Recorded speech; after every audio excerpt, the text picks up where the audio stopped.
Jadi aku tuh pernah kecelakaan bus pariwisata, terus aku masuk jurang. Wow. Nah, di dalam jurang itu selama sejarah yang ada itu nggak pernah ada orang yang selamat waktu masuk ke dalam jurang itu karena lumayan dalam 50 meter. Terus yang paling mencekam adalah yang kemarin aku mendapatkan anak aku yang pertama kan meninggal dunia. Nah, itu posisinya cuma batuk doang. Banyak banget nih kesalahan yang dilimpahkan ke aku sebagai ibu yang nggak benar katanya. Terus di mana kok anak sampai bisa meninggal? Kagak bisa diterima dalam pergaulan kalau terlalu alim-alim ya. Itu yang buat aku cukup struggling sih. Misalnya kalau kita mau keterima casting, kita harus salah satunya harus ya merayulah si produsernya gitu. Terus nanti kalau nggak ngerayu ya harus tidur lah sama dia gitu kan. Itu waktu itu aku international competition dimana kita setiap malam tuh harus pergi clubbing. Kita masih harus pergi clubbing sampai jam 3 pagi. Kita jam 6 pagi udah harus standby lagi. Tuhan tuh maunya apa sih sama hidup aku gitu.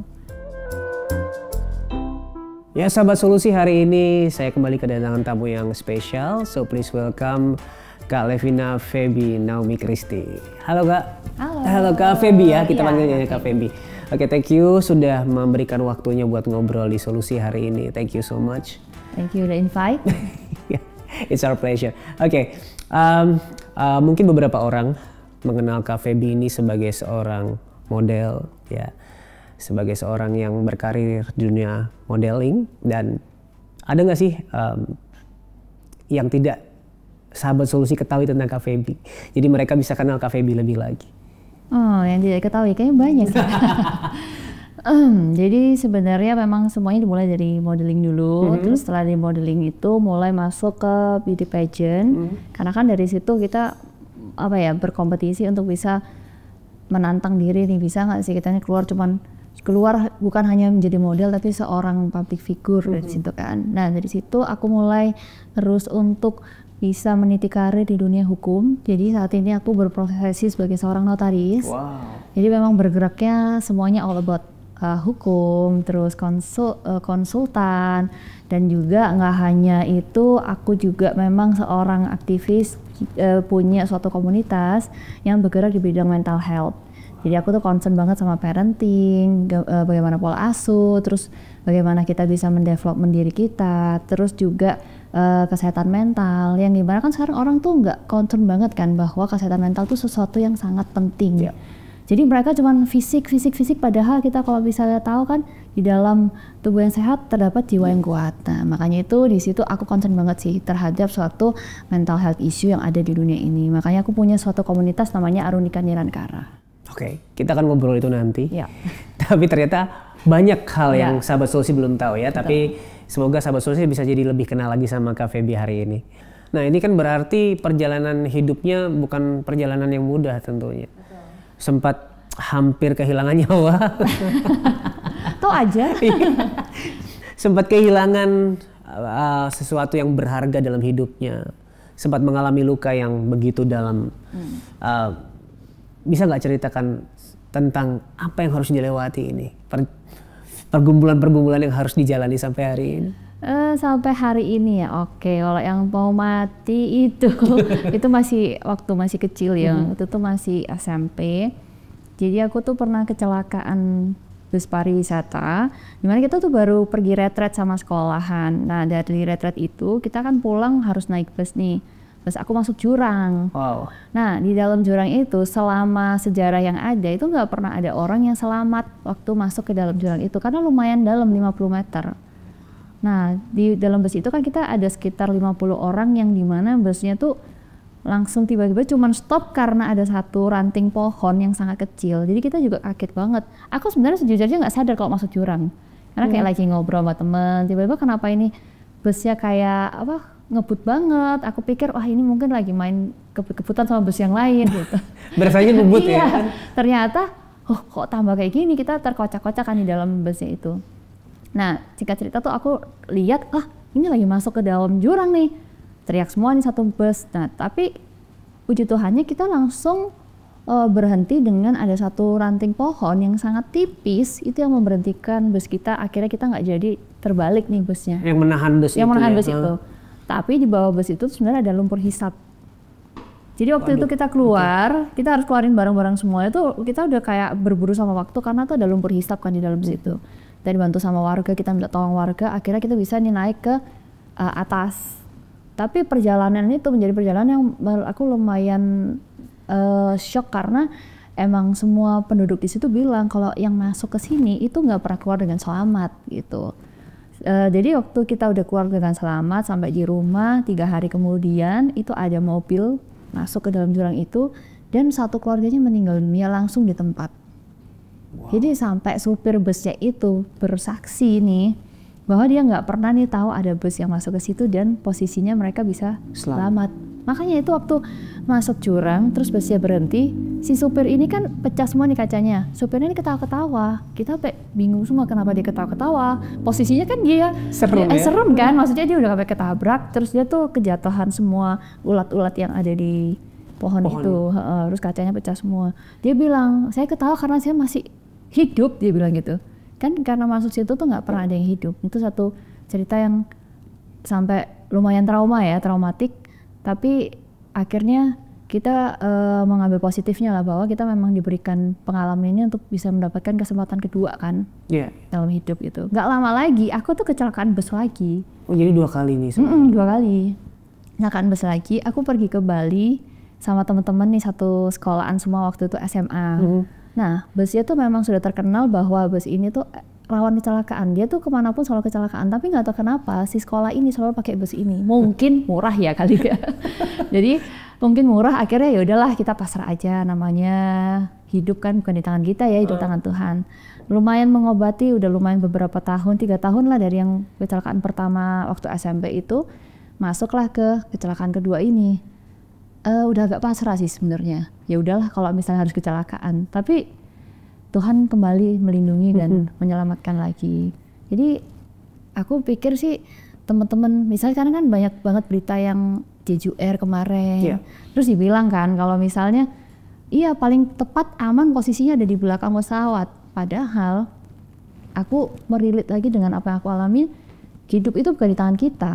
Tuhan kalau misalnya mau bilang hari ini meninggal, ya pasti kita bisa meninggal dimanapun. Mau duduk dimanapun, mau kita lagi makan, mau kita lagi tidur, kita bisa aja meninggal langsung kan seketika kalau memang umur kita tuh udah waktunya berhenti gitu.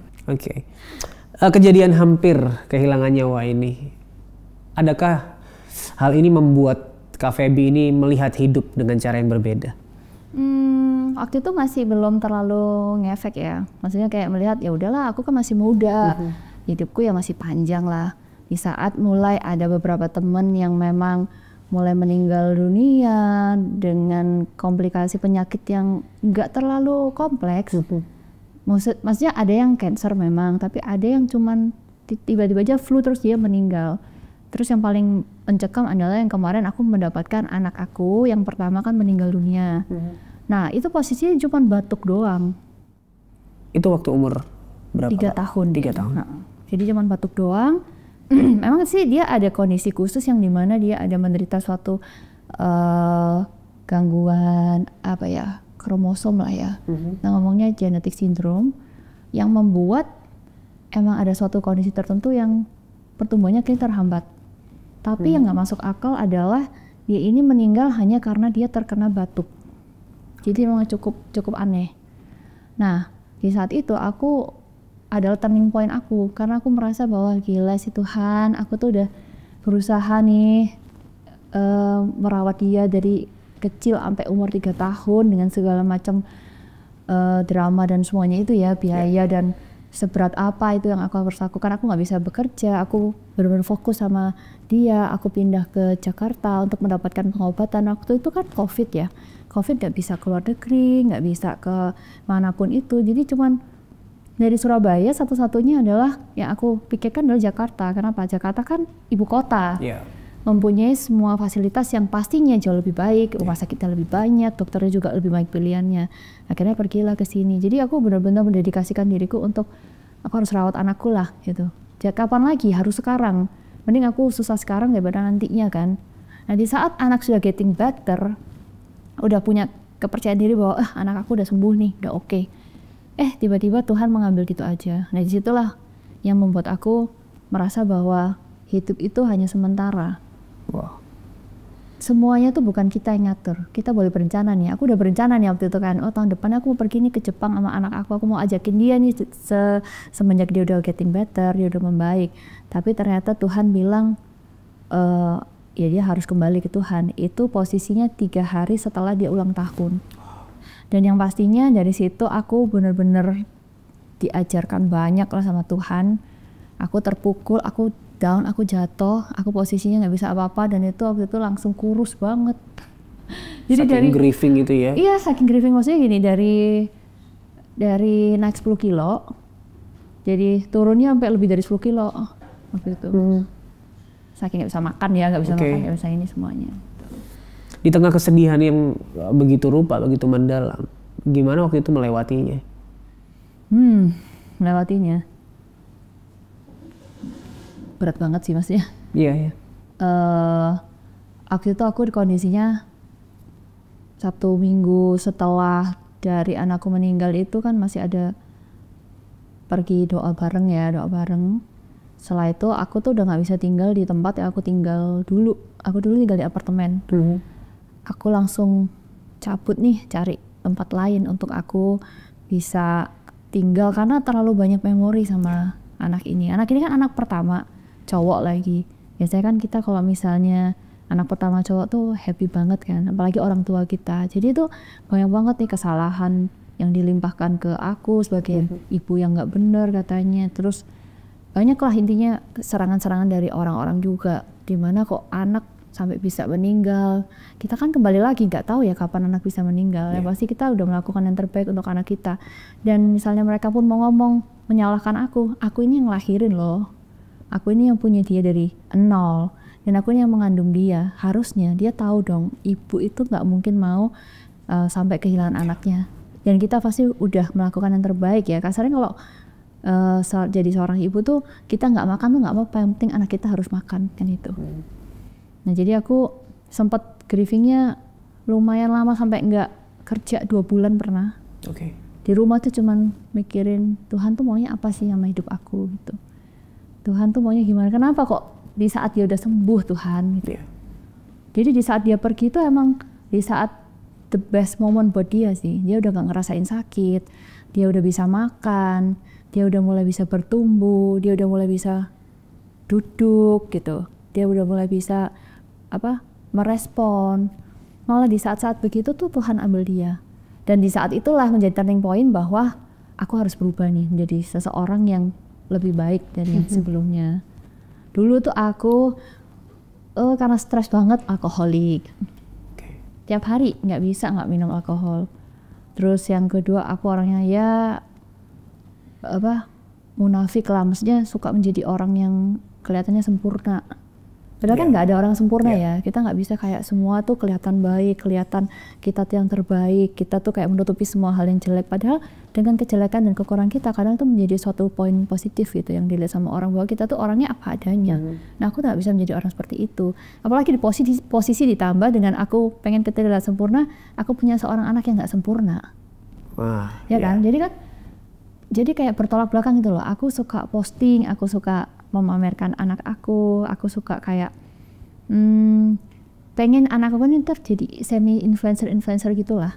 Ya ternyata aku nggak bisa ngelakuin itu semua, banyak banget kekurangan yang ada di anak aku. Nah itu membuat aku kemarin sempat juga down banget kan, kok gini ya hidupku ya gitu.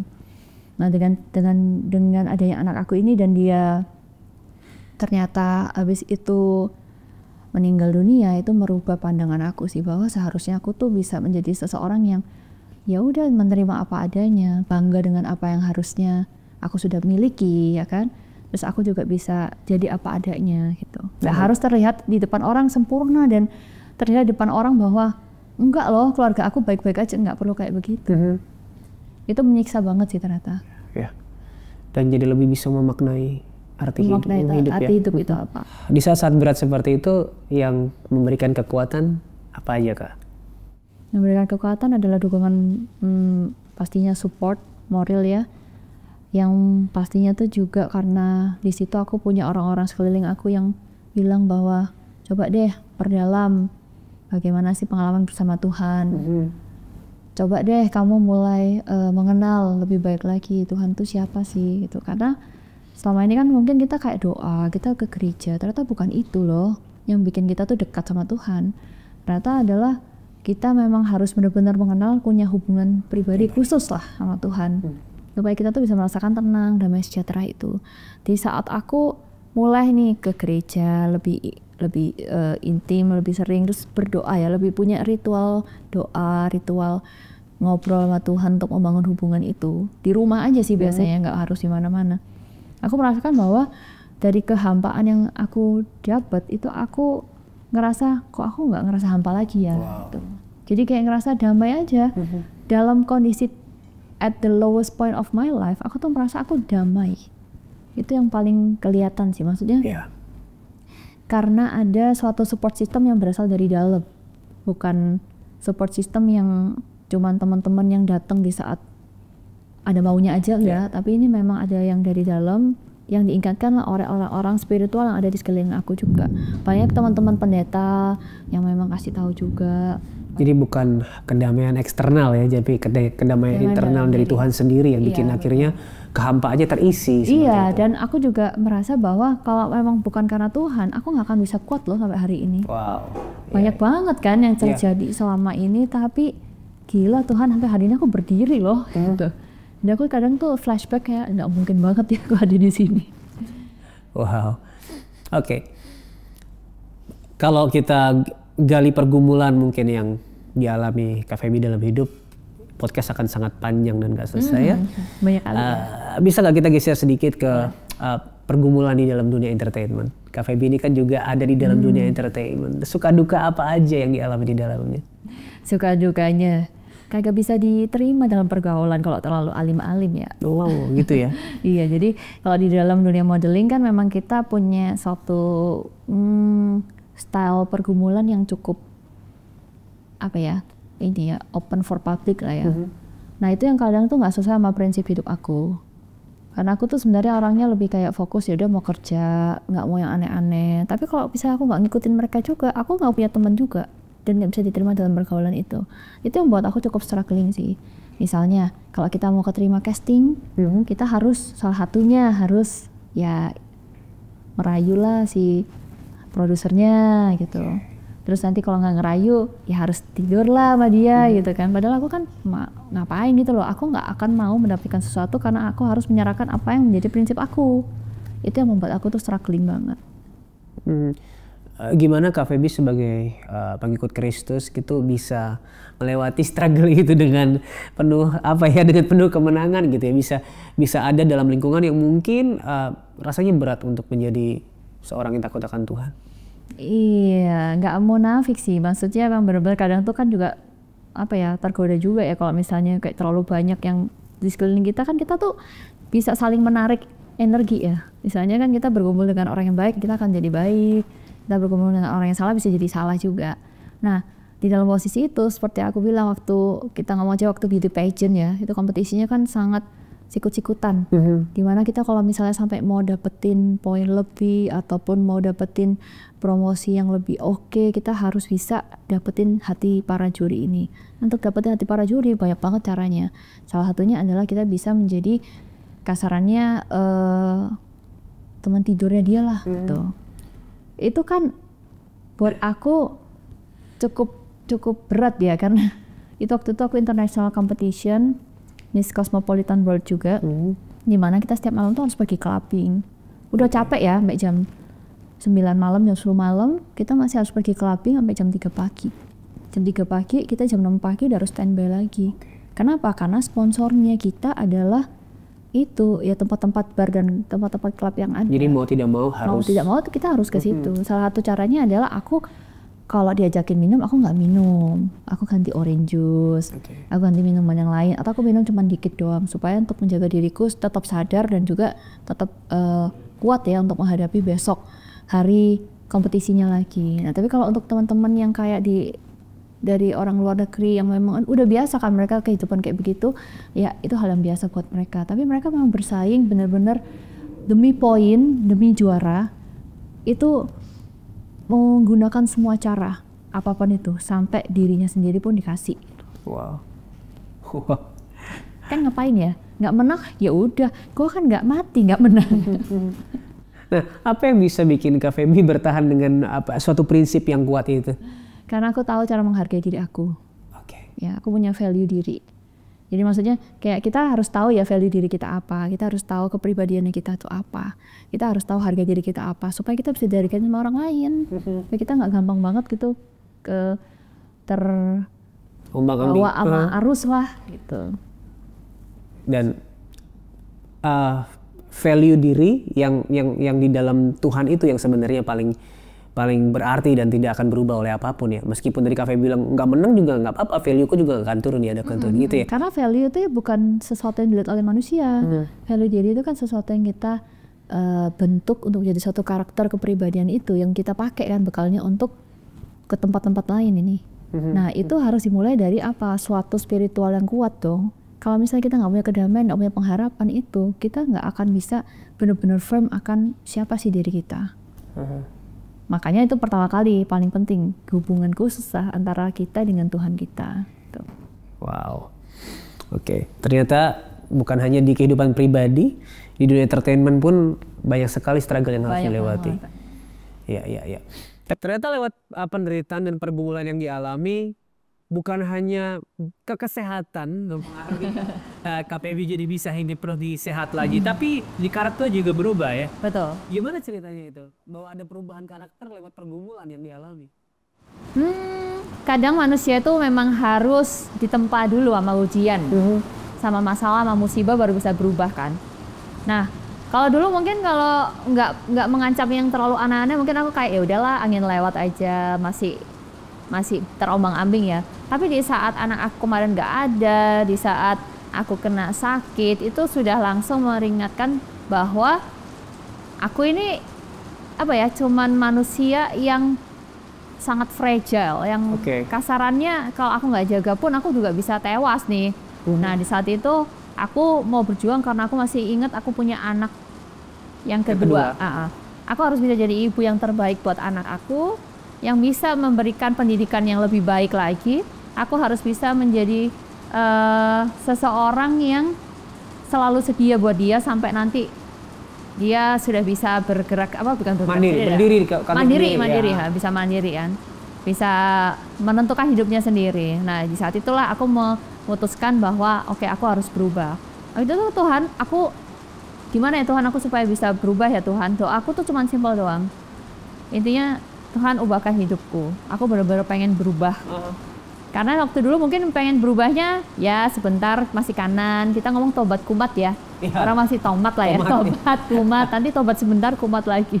Tapi di saat itu memang aku minta berkali-kali tiap hari aku doa untuk Tuhan, aku udah mau berubah ya Tuhan. Dan Tuhan kan melihat itu isi hati kita ya. Tuhan tuh bukan melihat sesuatu yang kita omongkan, tapi isi hati kita. Dan situ aku merasa bahwa Tuhan benar-benar berubah hidupku. Aku dulu orangnya pemarah banget. Sombong, pemarah, agresif, dan aku tuh orangnya nggak peduli lah sama orang. Pokoknya semuanya tuh kepentingan diri aku sendiri. Aku nggak mau berbagi, aku nggak mau ini. Nah, di saat Tuhan ubahkan itu tiba-tiba yang harusnya aku tuh marah di saat orang ini reaksinya begini, kenapa aku nggak marah ya? Aku tuh sendiri juga merasa aneh sama diriku. Aku kok nggak marah ya? Aku rasanya santai aja gitu. Tapi aku tetap ngomongin nih orang, tetap kasihkan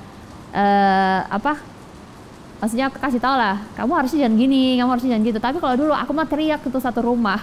Reaksinya beda. Reaksinya tuh beda. Terus yang dimana aku tuh merasa, aku kok kayaknya mau pengen bagi sama orang ini ya. Dulu aku nggak pernah ngerasain kayak gitu. Aku kalau misalnya punya rezeki nih, aku pikir apa yang aku bisa kasih buat diri aku. Nah ternyata di saat Tuhan yang ubahkan tuh literally berbeda banget. Aku yang dari dulu suka pergi malam, aku nggak suka pergi malam lagi. Aku jam 8 itu udah di rumah, jam 9 untuk bisa spend time sama anak. Aku lebih banyak waktu sama anak, aku anterin anak sekolah. Pokoknya aku usahakan tiap pagi aku bisa komunikasi sama anak aku anterin sekolah, aku jemput sekolah dia gitu. Jadi memang kalau Tuhan yang ubahkan tuh pasti kelihatan berbeda dan kita tuh effortless gitu. Iya. Buahnya nyata. Iya, yang dikerjakan oleh ketika ranting itu menempel pada pokok anggur gitu ya. Iya, dan memang yang akan merasakan tuh teman-teman dan orang sekitar kita. Oke. Pelajaran apa sih yang paling Kak Feby petik dari pergumulan-pergumulan? Kan banyak nih pergumulan A, B, C, tapi satu hal yang paling berharga buat Kak Feby. Satu hal yang paling berharga ya. Aku belajar menjadi orang yang apa adanya. Bukan ada apanya. Kalau apa adanya kan berarti ya udah apapun itu aku tunjukkan semua karakter yang seasli-aslinya nih. Dengan pastinya karakter yang udah diubahkan sama Tuhan ya, bukan yang dulu juga ya. Tapi maksudnya aku tidak mau menyimpan sesuatu yang membuat diri aku tuh akhirnya takut dan dijudging sama orang. Dulu kan mungkin lebih takut dengan judge-nya orang ya, orang judging bahwa oh ini kamu begini, kamu begitu. Aku sekarang cuek banget sih, chill aja, santai aja. Ini hidup aku, yang tahu juga aku. Jadi aku lebih kayak apa adanya aja. Mau orang ngata-ngatain apapun, I don't care, I don't mind. Karena mereka tidak pernah tahu apa yang sebenarnya terjadi di dalam hidup aku. Jadi kan misalnya kita biasanya dengerin orang, oh ini orangnya gini, orangnya ini, kita terpengaruh kan kanan kiri. Nah di saat ini mau orang ngomong apapun itu, aku kayak lebih ya sudahlah, biar saja nanti dia yang tahu yang sebenarnya kalau memang waktunya itu sudah tepat. Karena kalau kita nggak jadi apa adanya, kita nggak akan bisa berdiri tegap dengan value diri dan prinsip hidup kita saat ini. Itu sih yang membuat aku dari semua perjalanan hidupku tuh bahwa seseorang tuh harus menjadi apa adanya dan mempunyai daya juang yang bagus ya. Jadi dengan kata lain tidak mencari validasi dari nggak perlu validasi lagi. Sebenarnya orang flexing, orang berusaha untuk diterima di dalam suatu pergaulan tertentu itu kenapa? Karena mereka butuh validasi. Karena mereka tuh belum tahu bahwa mereka itu segitu berharganya. Mereka punya value yang bisa mereka bawa sebenarnya gitu. Jadi mereka tuh butuh kayak oh iya lo cantik ya, lo ini ya, lo ini ya. Hidupnya kayak bagus. Hidupnya kayak bagus semua. Kenapa? Karena mereka itu sebenarnya membutuhkan satu validasi itu. Nah kalau sekarang kan orang mau lihat mau ngomong apapun itu, mau dibilang aku begini, oh ini begini, ya terserah dia mau ngomong gitu. Yang penting kan kita hidupnya lurus-lurus aja nih, kita tetap menikmati sesuai dengan kapasitas yang kita punya. Nggak perlu dari omongan orang, nggak perlu juga bingung orang mau ngata-ngatain ABC, ya udah silakan aja. Toh aku nggak rugi, aku nggak kurang apapun juga gitu. Nah, jika dikaitkan dengan firman Tuhan ya, bagaimana Kak Feby melihat value Kak Feby dengan kacamata firman Tuhan? Firman Tuhan yang apa dulu nih? Banyak loh ini. Maksudnya bagaimana Kak Feby melihat value Kak Feby di hadapan Tuhan seperti itu? Itu kan yang paling penting gitu ya. Maksudnya kata orang, pendapat orang itu tidak lebih penting daripada bagaimana Tuhan melihat kita seperti itu. Betul sih. Tuhan melihat itu kan gini, kata Tuhan itu Tuhan bilang Tuhan selalu melihat hati. Jadi dimanapun kita berada itu yang dilihat adalah hati kita. Nggak usah kita harus sampai dilihat sama orang bahwa kita memberi, kita melakukan suatu kebaikan. Bahwa Tuhan kan bilang juga bahwa lakukan apa yang menjadi kehendak Tuhan. Lakukan apa yang disenangin oleh Tuhan. Kita kan bisa tahu tuh di firman Tuhan bahwa banyak banget yang Tuhan bilang kan, yang dia suka dari anak-anaknya, dari murid-muridnya, apa aja itu. Nah, kalau bisa kita pelajari firman Tuhan karena itu merupakan suatu aturan, suatu tata cara lah menurut aku, dan suatu batasan ya. Bahwa Tuhan tuh suka A, B, C. Misalnya nih, dari Tuhan bilang jangan mencuri, ya udah kamu jangan mencuri dong. Mencuri ini banyak aspeknya loh. Sekarang nipu orang tipis-tipis yang kelihatannya bukan nipu tapi juga namanya mencuri. Nah kita kan harus benar-benar tahu konsepnya itu apa. Jangan berbohong. Jangan berbohong ini adalah sesuatu yang paling susah karena kita kadang tuh cuman kayak pengen white liar tapi jadinya itu kan tetap berbohong. Nah itu yang kita harus benerin konsepnya. Jadi makanya aku bilang tadi jadi apa adanya, karena kan berbohong itu sebenarnya membuat kita menjadi orang yang nggak apa adanya kan. Kita akhirnya mengkarang semua cerita, ya kan. Kita membuat suatu konsep tertentu sendiri yang bikin orang itu lihatnya, oh dia baik ya, padahal itu bukan yang terjadi sebenarnya. Itu pun termasuk bohong di dalamnya. Termasuk bohong di dalamnya. Nah makanya maksud aku tuh lakukan apa yang memang Tuhan senangi. Lakukan apa yang menjadi kehendak Tuhan. Di saat kita melakukan apa yang jadi kehendak Tuhan, maka Tuhan sendirilah yang akan memberikan apa yang kita butuhkan. Kalau Tuhan kan bilang jangan kamu bingunglah dengan apa yang akan kamu makan, apa yang kamu pakai. Jangan kamu bingung juga dengan apa yang akan terjadi besok, karena besok ada kesusahannya sendiri. Nah makanya itu kita hiduplah dengan realita hari ini. Hari ini tuh sudah punya kesusahannya sendiri, sudah punya ceritanya sendiri, nggak usah mikirin yang ke depannya. Karena kan Tuhan dibilang, udah disiapin semua loh. Yang Tuhan kamu itu, butuhkan Bapak udah mengerti. iya, dan Tuhan tuh sudah ada mendahului dari apa yang kita pikirkan. Sebelum kita melangkah ke situ, Tuhan tuh udah ada. Itu yang aku pakai sih sampai hari ini konsep itu. Jadi ya udah, aku jalan aja. Misalnya aku gini, punya tanggungan beban harus bayar apa misalnya kan. Aku pikir ya udah Tuhan, di saat itu Tuhan pasti akan cukupkan dan akan siapkan. Makanya kenapa Tuhan bilang iman kamu yang dilihat.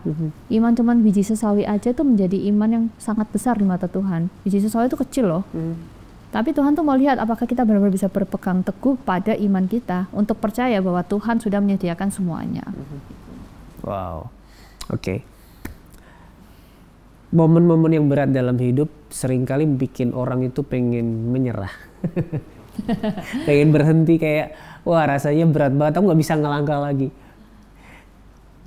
Dari cerita Kak Feby, tentu kalau dari aku ya, pasti ada momen-momen rasanya pengen berhenti.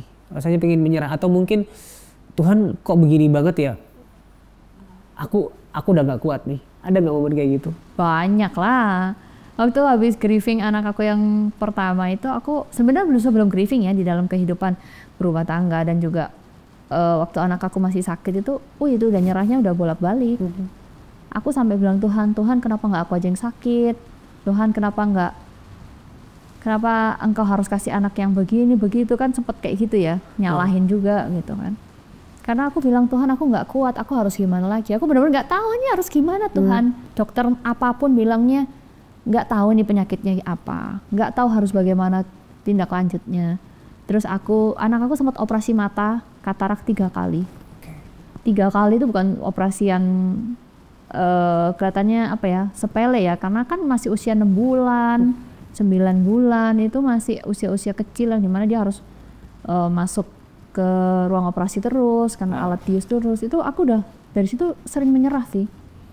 Tuhan aku nggak kuat gitu. Tapi Tuhan somehow tetap selalu nggak, kamu terus lakuin gitu. Dulu sempet sih kayak, kok aku nih nggak merasa punya konektivitas yang kuat ya sama Tuhan ya, kayak nggak bisa dengar gitu loh kata-katanya Tuhan.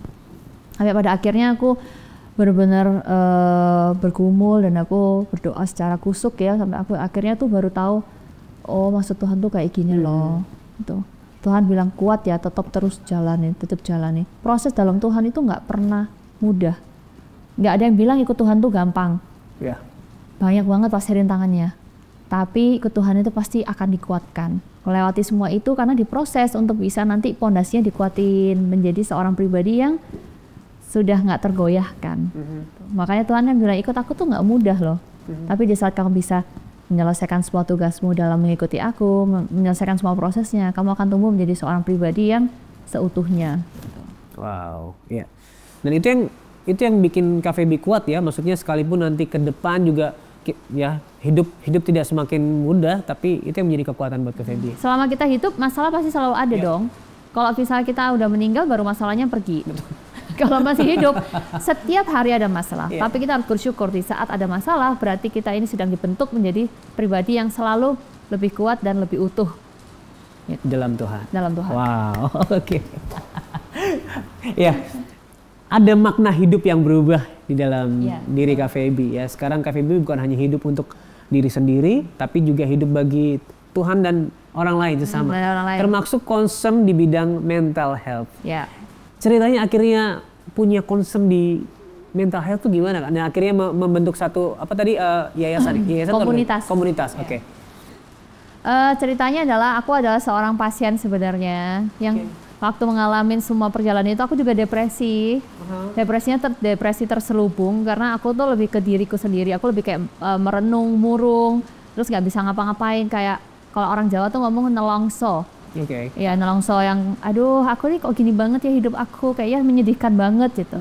Jadi akhirnya aku tuh menjadi nggak bermanfaat untuk anak-anak aku nggak bisa maksimalkan untuk anak-anak aku. Nah saat ini kan aku proses udah banyak melalui proses penyembuhan dan memang udah sembuh, cuman terus lah sampai hari ini kita meregulasi, kita menguraikan terus emosi-emosi yang ada supaya kan ini nggak menjadi kembali lagi kan ke dalam posisi itu. Nah di sini aku tahu betapa strugglingnya aku.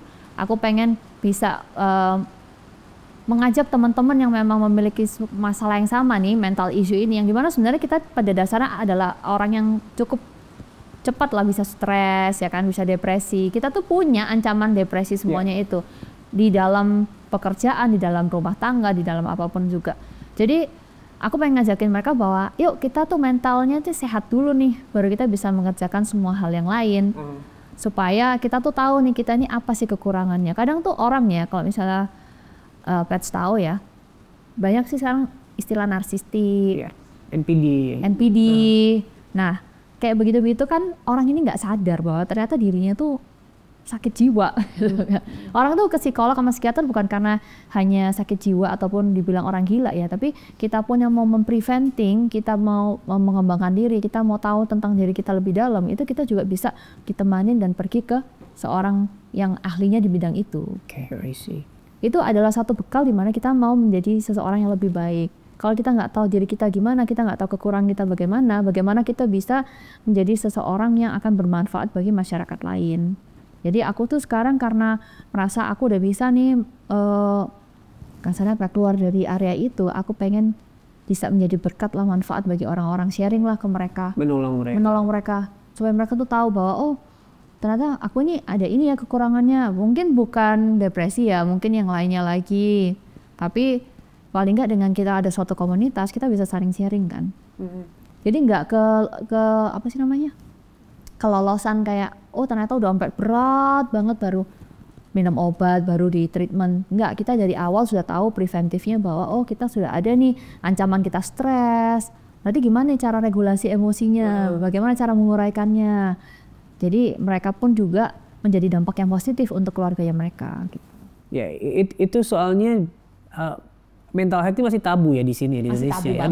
Kayak ada stigma-stigma negatif bagi orang-orang yang mengalami masalah dengan mental health. Makanya mereka nggak mau terbuka. Betul. Dan apa yang dilakukan komunitas ini untuk awalnya untuk membuat mereka akhirnya bisa terbuka, akhirnya bisa membagikan apa yang jadi masalah dengan mereka? Kita awalnya sebenarnya lebih kayak sharing pengalaman pribadi aja. Terus kita bikin workshop secara small group gitu untuk membahas banyak topik-topik ya. Salah satunya juga parenting kan sekarang penting. Karena nggak cuman apa ya anak-anaknya yang harus dididik, tapi orang tuanya, karena kita nggak ada sekolah jadi orang tua kan. Nah di sini kita membuatlah suatu small group, suatu pembahasan supaya mereka ini memang terbekali lah. Kita harus perbanyak literasi kita supaya kita bisa menjadi seorang orang tua yang mumpuni untuk bisa mendidik anak kita. Karena memang sekarang orang tua kan banyak kan kerja, ini orang tua muda, ntar anaknya dikasih ke suster, akhirnya nggak tahu kan kondisi anaknya bagaimana. Nah terus nggak tahu nih ternyata banyak banget kejadian yang anak-anak ini udah hormonal issue dari kecil. Misalnya ada anak yang tiba-tiba menstruasi sebelum dari usianya, itu ternyata ada faktor dari makanan yang dikasih. Nah ini kalau kita sebagai orang tua nggak tahu, ini akan membahayakan anak kita. Jadi kita kalau misalnya mau anaknya yang asal mau makan, kasih aja lah french fries, kasih aja yang semua yang fast food instan, ternyata itu mengganggu hormon dari anak tersebut gitu. Dimana harusnya dia masih makannya yang sehat-sehat, udah diganti sama yang hormonnya langsung nge-boost up supaya apa ya, supaya dia tuh mengalami sesuatu hormonnya yang lebih cepat gitu loh. Iya, daripada usianya. Daripada usianya itu. Oke.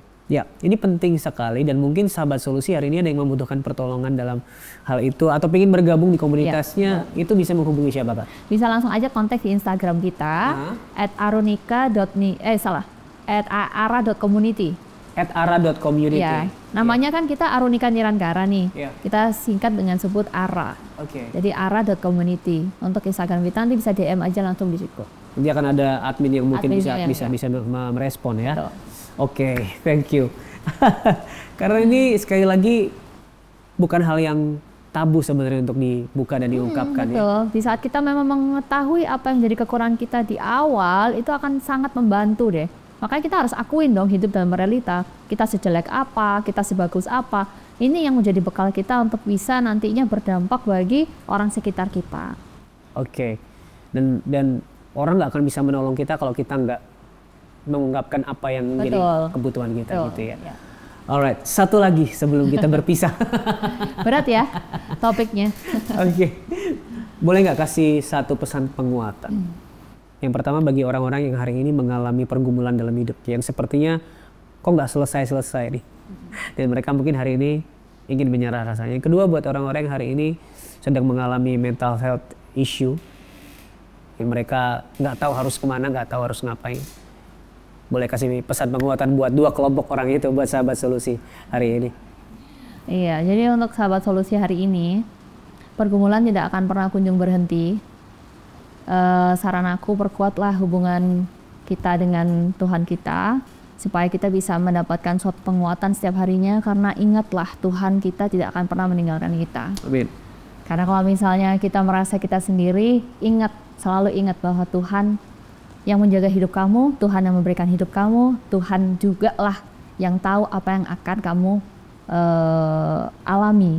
Makanya Tuhan tidak akan pernah melepaskan tangan kita dan membiarkan kita sendirian menghadapi ini. Di saat kita bisa menyelesaikan semua proses yang ada dengan keadaan yang kuat dan sesuai dengan apa yang Tuhan kehendaki, maka itulah yang menjadi suatu turning point kita menjadi seseorang yang pastinya sesuai dengan value-nya Tuhan.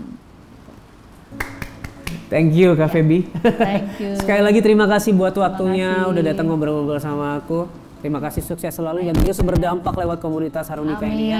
Amin. Supportnya terus. Siap, thank you so much. Buat sahabat solusi yang hari ini sedang mengalami pergumulan dalam hidup yang sepertinya tidak kunjung berakhir, rasanya ingin menyerah dan bahkan itu mengganggu mental sahabat solusi. Ingatlah hari ini sahabat solusi tidak sendirian, karena ada Tuhan yang menyertai hidupmu. Dan ada kami juga yang siap mendengarkan cerita kamu dan mendoakan kamu. So, langsung aja hubungi nomor yang di bawah ini. Ini adalah nomor layanan doa dan konseling Cahaya Bagi Negeri.